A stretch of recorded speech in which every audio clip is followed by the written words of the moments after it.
बिस्मिल्लाहिर्रहमानिर्रहीम। फिज़िक्स के लेसन के लिए हमने सेलेक्ट किया है ये question, how are X rays produced.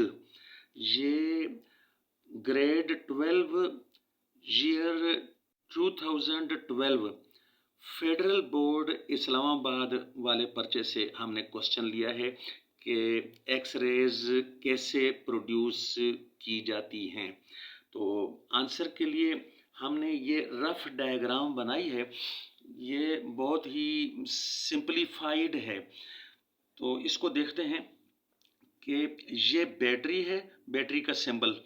तो बैटरी से नेगेटिव चार्ज जो दिया गया है इस इलेक्ट्रोड पर, तो इसका नाम है कैथोड। और पॉजिटिव चार्ज बैटरी से जिस इलेक्ट्रोड को दिया गया है उसका नाम है एनोड। यानी एनोड मेटल है ये और ये कैथोड है। और अब बात यह है कि 3 स्टेप्स में काम ये होता है एक्स रेज को जनरेट करने का। तो पहला स्टेप ये है कि थर्मियोनिक एमिशन ऑफ इलेक्ट्रॉन्स, यहाँ कैथोड में से इलेक्ट्रॉन्स एमिट होते हैं। कैथोड को करंट देकर तो वो गर्म कर दिया जाता है, कैथोड को हीट अप किया जाता है। हीट अप होने की वजह से इलेक्ट्रॉन्स जो एमिट होते हैं, निकलते हैं। तो इस प्रोसेस को कहा जाता है थर्मियोनिक एमिशन ऑफ इलेक्ट्रॉन्स।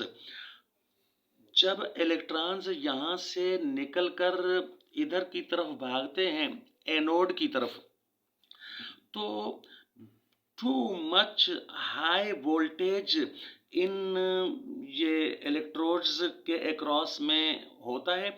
उस हाई वोल्टेज की वजह से इलेक्ट्रॉन्स बहुत ज़्यादा स्पीड अप हो जाते हैं, एक्सेलरेट करके टू मच स्पीड, बहुत ज़्यादा स्पीड इनकी हो जाती है।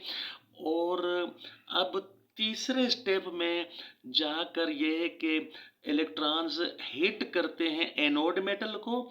तो इतनी ज़्यादा एनर्जी होती है क्योंकि एक्सेलरेशन तो पैदा हुआ, बहुत ज़्यादा स्पीड अप हो गए। इलेक्ट्रॉन्स की स्पीड जब बहुत ज़्यादा होती है, जब ये हिट करते हैं, तो उनकी काइनेटिक एनर्जी बहुत ज़्यादा होती है स्पीड की वजह से।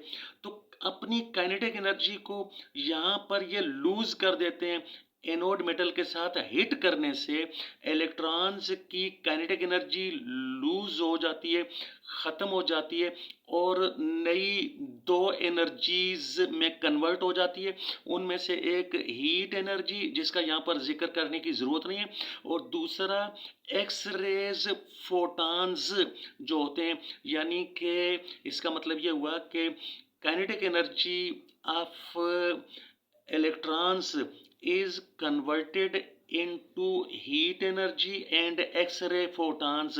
तो इस तरह से 3 स्टेप्स में ये काम होता है। तो हमने नोट लिख कर रखा हुआ है, अब उस नोट पर चलते हैं।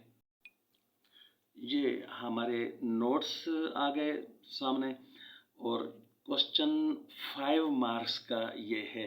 इसके साथ अटैच्ड 4 मार्क्स का भी पार्ट है, लेकिन हमने सिर्फ यही क्वेश्चन लिया है जो पढ़कर सुनाया। तो ये नोट्स देखने से ही समझ में आ जाने चाहिए, क्योंकि हमने डायग्राम पर काफ़ी कुछ समझ लिया है चीज़ों को।